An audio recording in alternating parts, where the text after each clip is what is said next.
since Seraph started playing in 2016 in LCS play, he's currently, I believe it's 14-5 in wins and losses in his professional game. So he is on an enormous roll.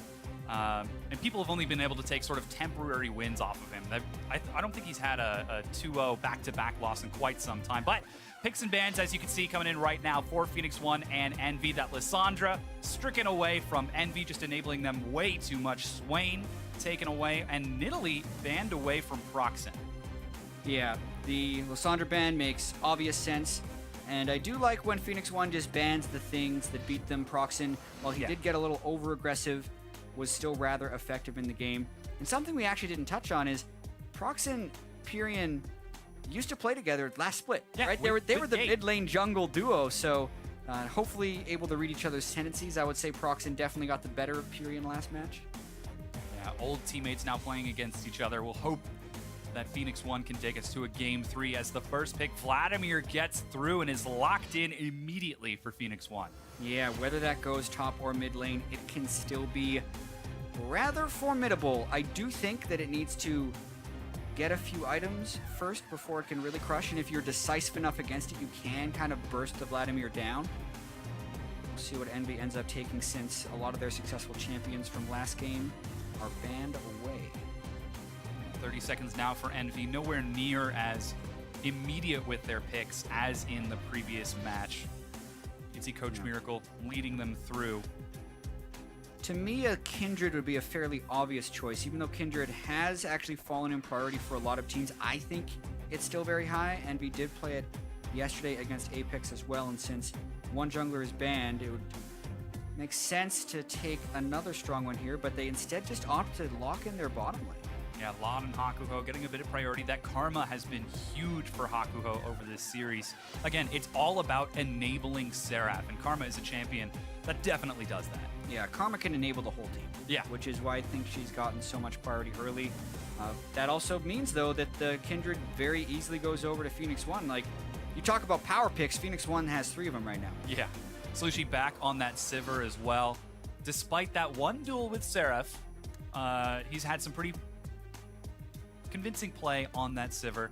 Keeping safe, getting some big crits. We'll see if he's able to pull it off once again as the Kindred gets swiped away by Zentinel once again.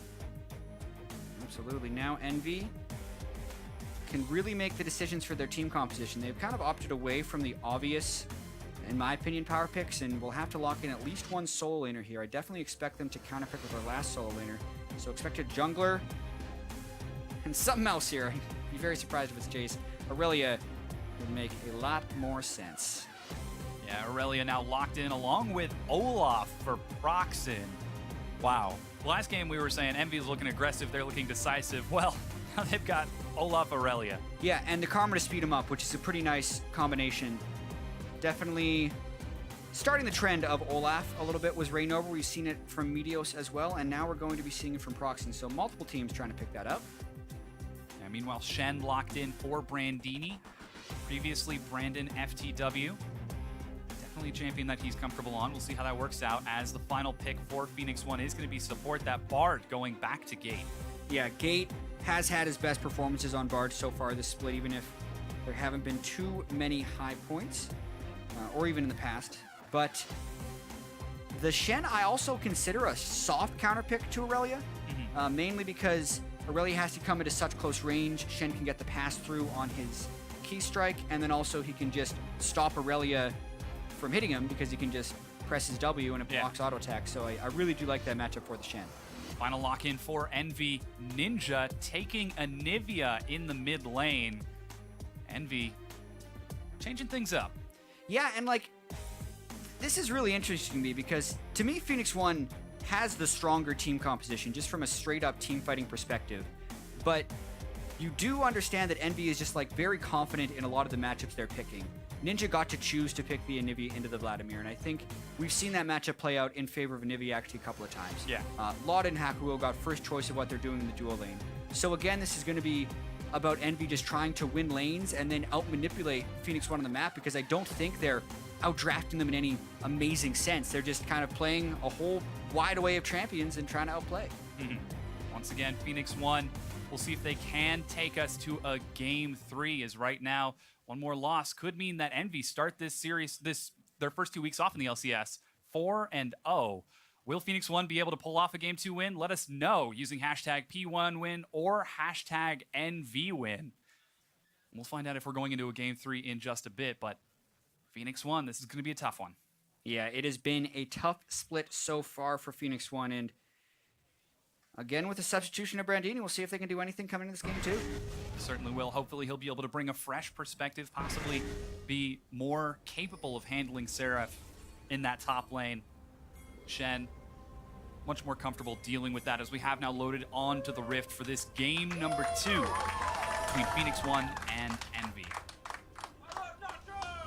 All right, so last game, we saw some fairly ambitious moves, I would say, at level 1.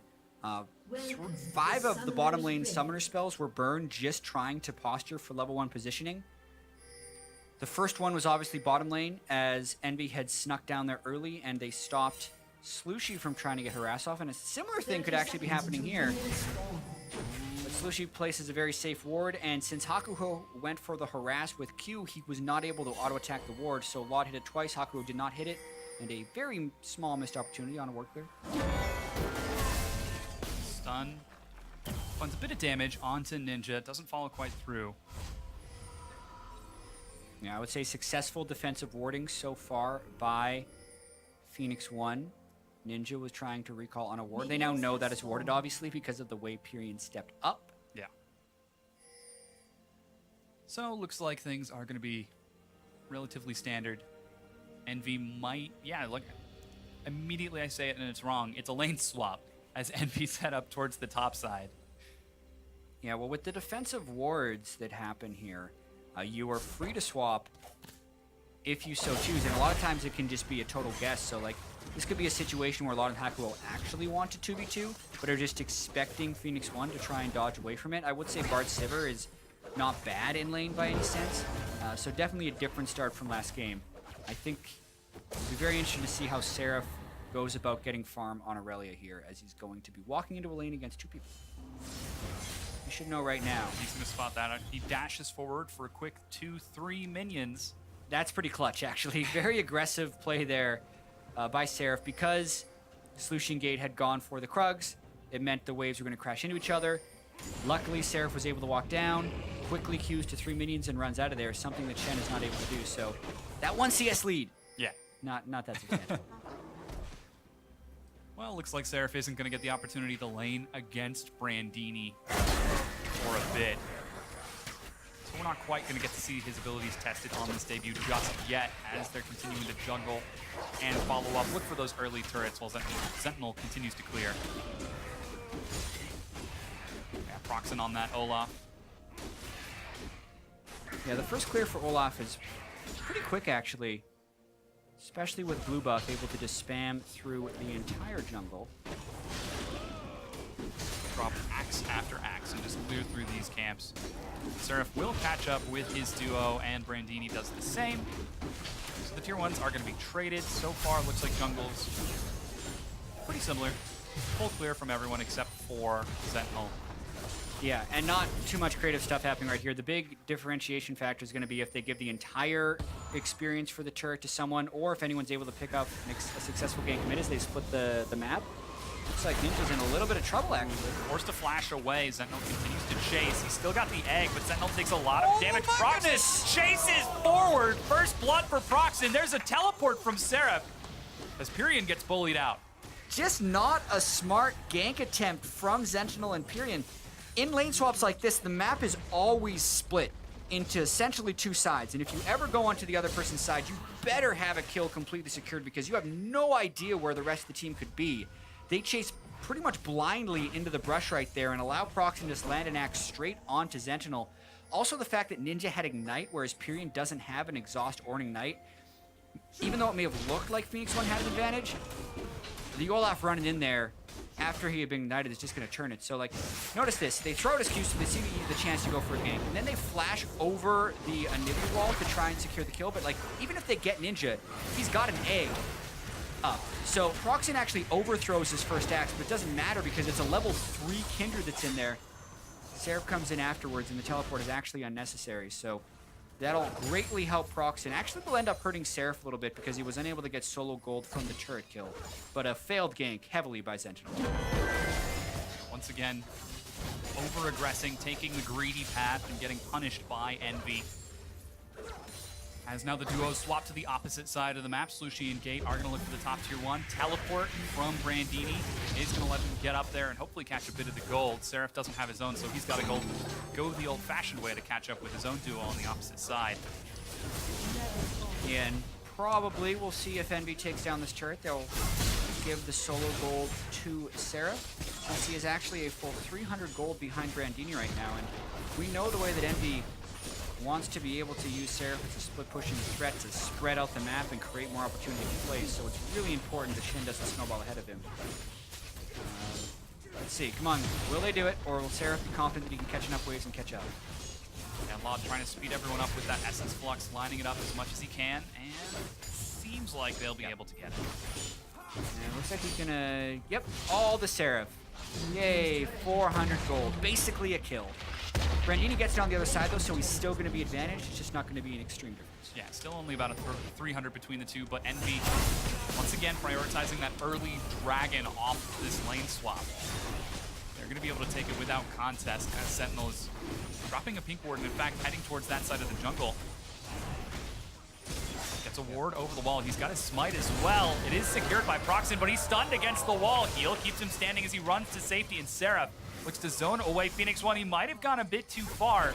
But once again, empowered by Hakuho's Karma, is able to run away. Really aggressive play by Gate, and it nearly works, but Procxin did have his Ghost back up. That's something I'm probably going to say every single game when we have an Olaf. I really love champions that can utilize Ghost well, because the cooldown is so much shorter than Flash. Like, you expect them to not have that escape summoner up, and it almost always is. So Procxin can Ghost away after nearly getting bursted by Gate, and the zoning from Seraph when he dove in there to kind of draw some damage contributed greatly to Procxin being able to escape with his life. So that is going to be the first Drake with no kill from Phoenix1. They're actually now shoving onto a tier 2 of Envy, but Envy are going to catch it. They've got Laud and Hakuho ready to receive these minions, while on the opposite side, Seraph is waiting for Brandini to overshove so he can catch his own minions. They're just continuing to shove this in. Don't let it freeze. It's interesting, actually, to see the way these lanes are set up, because it's a shoving lane on Seraph's side. And depending on how Procxin can keep control here, they might look to dive and starve Brandini out. Since control has been lost for Phoenix1 on this side of the map. So essentially, Laud and Hakuho have to be very careful about a crashing wave, and then Brandini needs to be very careful. Yeah, or a passage as they go over the wall. Hakuho takes some damage. It's flash from Slooshi. He's going to get the kill. Yeah, and it's actually Envy who's not respectful of the new version of the map split. They should have known, with Procxin being down around the blue buff of Phoenix1, that Phoenix1 was probably going to mirror that. And Hakuho and Laud push up way too far for some farm, and even after burning flash, still die. Ooh, Ninja nailing these skill shots, forces the pool out of Pirean. Now blue buff looks to be stolen away by Phoenix1 in answer for their own that was taken. Rift Herald now is going to go over to Envy. We'll see who they end up giving that to. Yeah, and we have this conversation about Envy. Like, if they are able to win this series against Phoenix1, they will be tied for first place with either Immortals or TSM, depending on the results that happen on the other stream right now. And they'll be tied for first, but a lot of their play doesn't mean... Well, there's the Ignite ticking. And a little bit of lap spam as Pirean comes back up, but he gets out. A nice play by Ninja. Like, a lot of good individual plays by Envy, but still far too many mistakes to be considered a real top team. And, like, their strength of schedule, in a sense, is letting them get away with a lot of these errors that I think they'll need to clean up if they want to take that next step to being a top team. It's a fantastic start if they can go 4-0. It's already a great start at 3-0, but definitely things to clean up. Whoa. Let's see if the Meep is going to crash into Ninja. Oh, it got him. And it's stunned, too. Caught a wall somehow. Long range. Well, that is bonus gold that Gate did get. It was just slightly delayed, so not too critical. Seraph continuing to catch on this side of the map. He does now have that glimpse of the Void buff, instead of giving that over to Procxin this time around. which is probably going to help quite a bit against Brandini. He's currently 2 levels down in 25 CS, and Phoenix1 are putting pressure on this side of the map as they sneak forward with a few pink wards. Yeah, so many deep vision approaches, and this could actually be a counter gank depending on how well Brandini can run away. That's a ghost. He's going to dodge some of the attacks for now. There's the counter gank. They are! Catches up. Seraph is getting bursted down. He's actually forced to drop the respite. Zentinel keeping Seraph alive. He's healed. Can they get it? Pirean joins the fight. He's going to clean up a few kills. That's 2 for Phoenix1. Oh, they caught Ninja. You can probably just wall and run away, but even then, the timing on that was so fortunate for Phoenix1 because they were nearly done completing their recalls when Procxin decided to go for the kill, and it just made the retreat from Brandini so good right there. You could see how hard it was at first for Procxin and Seraph to kill him because he could just put up that dodge field from his W and delay greatly. Then he just got to run away straight into a beautiful bait of a Bard stun. Gives more kills over to Phoenix1. And they're now continuing to collapse onto the mid lane. Zentinel just lagging a bit behind. Has Lod and Hakuho trying to get the minions that Ninja prepped for them. Here's that fight once again.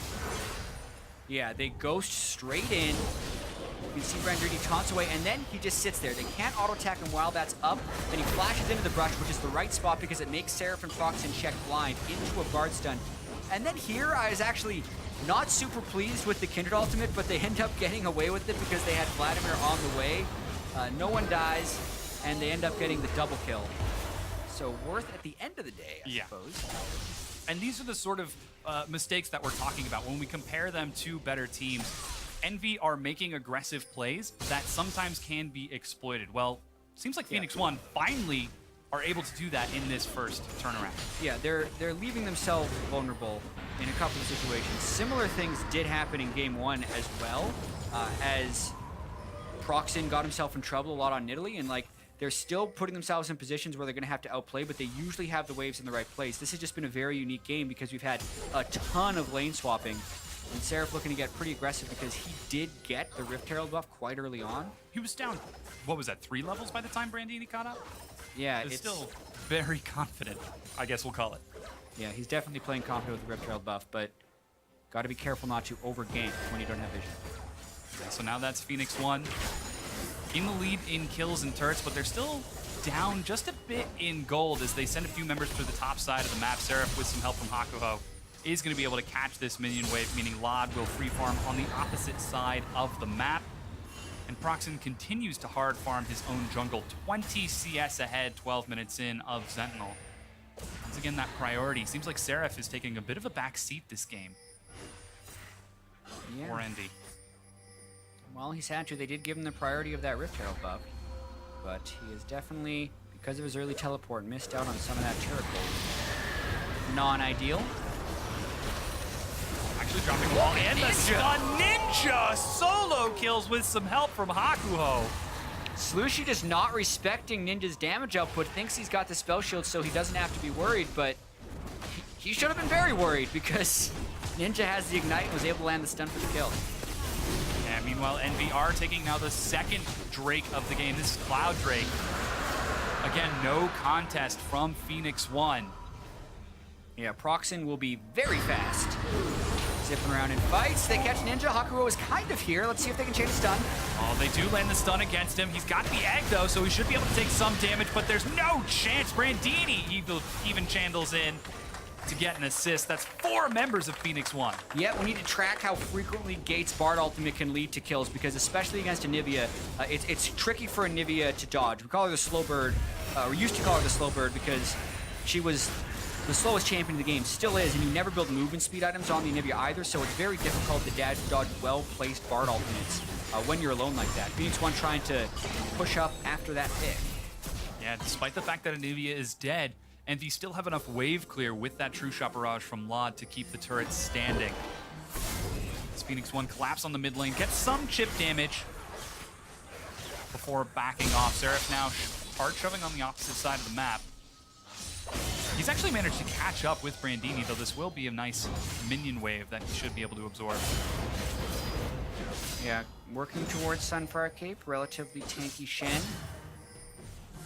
Still like Shen. I'm glad he's seeing some play. It's a good matchup for Irelia. Oh, there's some poke. Ninja goes forward. He flashes. He's still able to get the kill. Ninja is just destroying Phoenix1 right now, specifically Slooshi. Yeah. He's the one who he's been basically able to solo kill twice.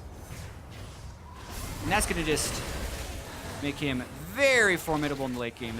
It's going to be hard for the team of Phoenix1 to get through Ninja's Anivia.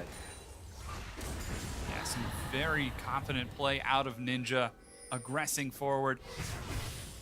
15 minutes in, Envy down in kills, but up in gold and dragons. Now, the next Drake will be an Ocean Drake. Seraph's already prepped on that side of the map, and Lod, he's been bot, he's been top, he's been mid. Looks like this time he might try to catch Brandini. Or the minion wave. Yeah, that's fine minion too. wave's okay. The Ezreal Karma without the Iceborne Gauntlet, not able to take down a tank Shen. Yeah. It's going to be a little risky if they thought about it, but minion wave is the important thing right now, as his call has just completed.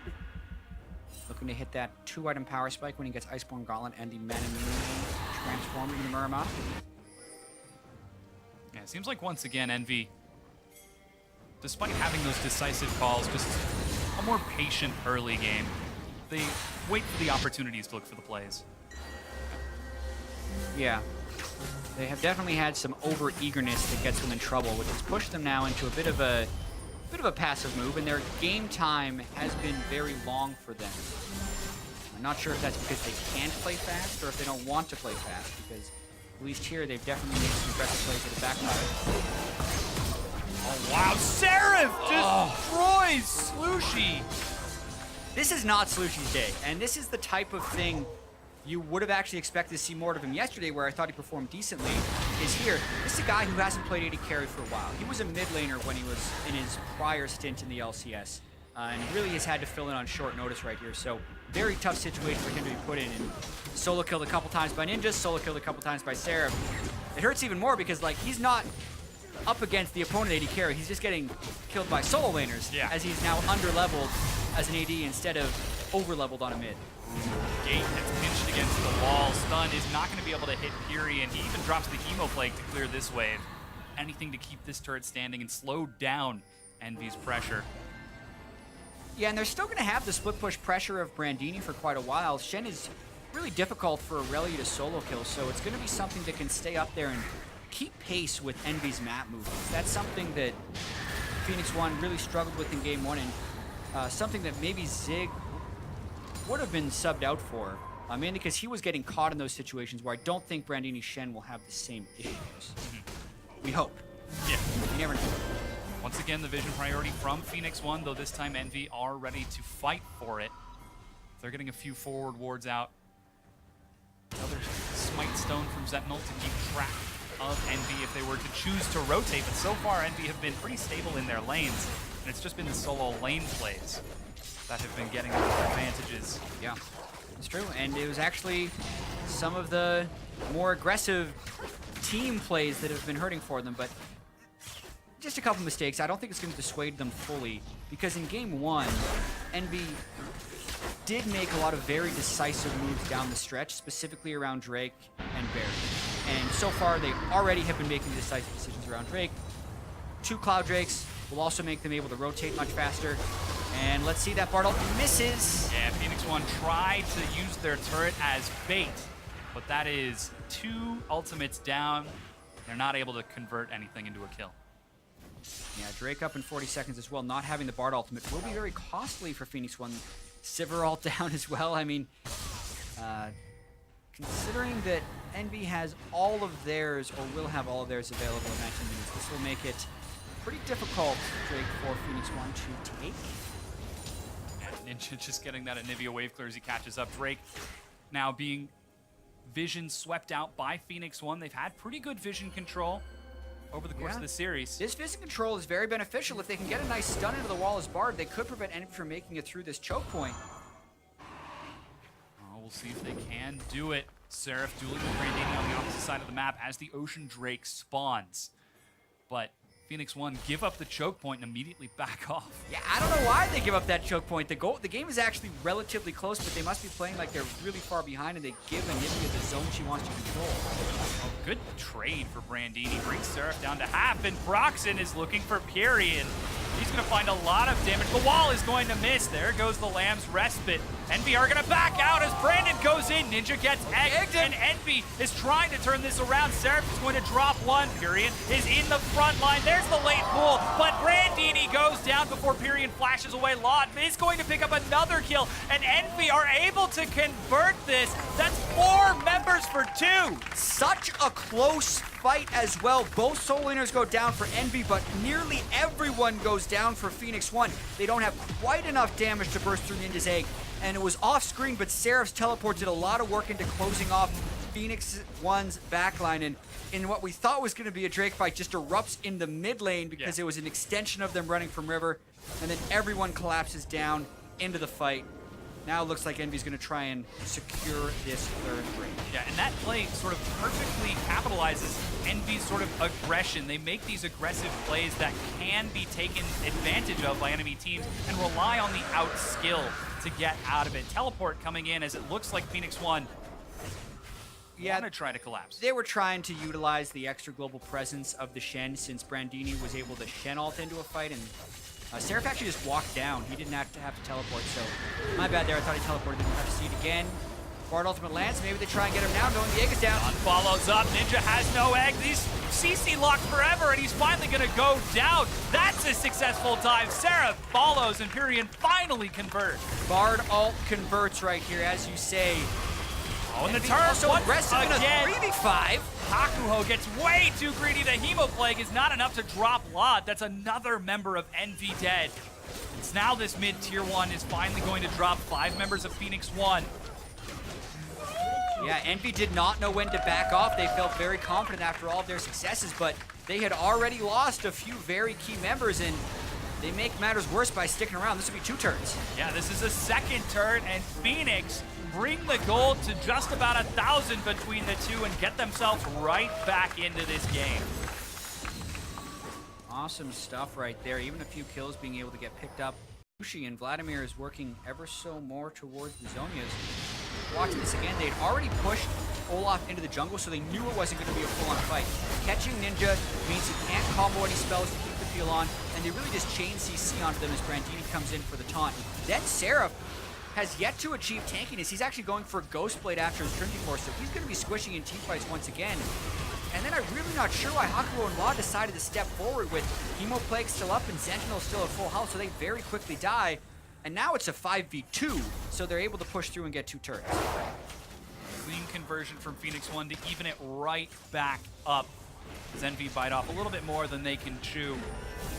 Trying to turn that fight around. The red buff was just stolen from across the map by Lod. Oh, my. And it was Slooshi there, too. Yeah, Lod had the ward on it, but the ult show right in the mid lane. So either Slooshi would have needed to just use a spell to finish the burst on it or stop damage and let the Ezreal fly through, because like they saw it with like 4 seconds of notice.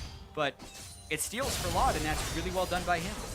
Seraph is going to try dueling Brandini here. Gets a bit of damage, but Brandini ran doing Sunfire. Seraph can't really do that much. Drops the ult. I don't see Seraph being able to win that duel. Yeah. He's going Ghost, like, I'm a little curious about Seraph's build choice here, actually, and I'm normally a huge fan, but we actually do have a big push up the mid lane. We'll talk about the build later. Yeah, Envy tried to rotate to the top side of the map for a tier 2, but Phoenix1 respond by shoving down the mid onto the open inhibitor turret. There's no one to defend. They're able to get some damage. They get a good tempered fate, but Envy are able to get there in time to keep it standing. Maybe just stop the collapse. Procxin wants to go in. Brandini is going to jump onto Zentinel. There's the true shot, and immediately he turns back around. Yeah, they get the Shen ultimate out, but it does cost them Ghost on Procxin as well as ultimate. To speak to Seraph's build a little bit more, though, never mind. Not going to get caught. Yeah, he is. Phoenix1 gets some good damage. Stun is going to miss. Effectively dodged. She separated Brandini, but he just taunts over the wall. Need to steal away this blue buff. The previous one did go to Ninja. Sentinel is going to smite it and take it away. Yeah, P1 definitely putting up a good fight against Envy. The question will be, can they maintain a level of cohesion to allow them to use this grouped up advantage and not make any big mistakes. They're making some very aggressive calls here, trying to push the bottom lane, whereas Baron is vulnerable right now. How well can Envy defend this, and how quickly can they take Baron? Yeah, this is the trade. The bottom tier 2 goes down, and Envy, with this blue buff still on Ninja, are shredding through that Baron 23.5 minutes in. But Phoenix1 are looking to break down the inhibitor. They don't have any minions. Zentinel might even have to use his ult to get out of this.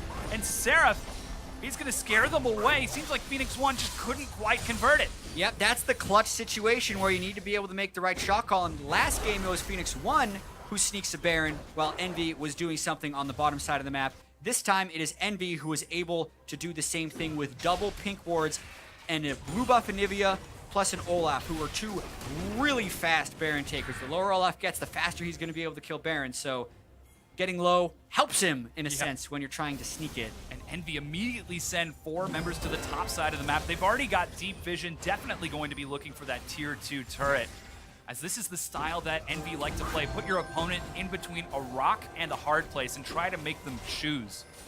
Yeah, and Phoenix1 really had to go for the kill on the inhibitor because they were so far away by the time that Baron was trying to sneak, and Brandini's teleport was actually on Fluent at the time. They wouldn't have been able to take it.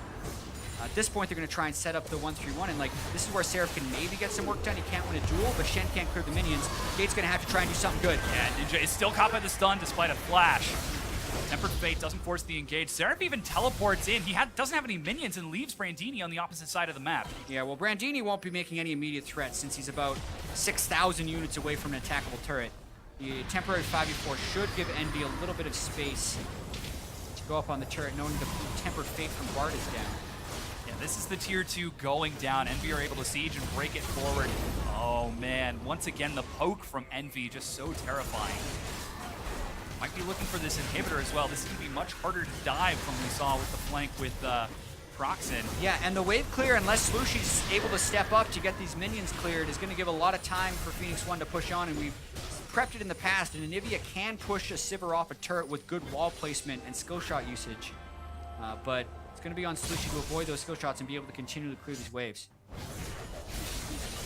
Meanwhile, Seraph splitting in the mid lane. It's a 4-1 setup for Envy. They shove forward. Ninja is going to drop the wall to keep the minions standing. Flash engage. Sentinel's going in as well. Let's see if they can get it off. Yes, Procxin drops the turret, and immediately Envy try to back out. Seraph has joined the fight. Lot is kiting it out as best he can. Gate and Brandini in the front line. All 5 members of Phoenix are on the respite. It expires, and Envy clean up with a double kill. About to become a triple. A huge Tempered Fate, but Ninja's not done. He's not going to let Gate out of here. He actually makes it into his base safely, but Pirean will finally drop the 4th kill for Envy. They are on the inhibitor. Yeah. They might try to end. They still have Baron, so this push was just so successful. Phoenix1 tries to desperation engage, and yeah, Dom, I think it's going to be series. Nexus turret number 1 going down. Nexus turret number 2 follows, and Envy are 4-0 in the North American LCS. Such an abrupt finish, but that does speak to the strengths of Envy. It's not like they play fast, but when they have the opportunity,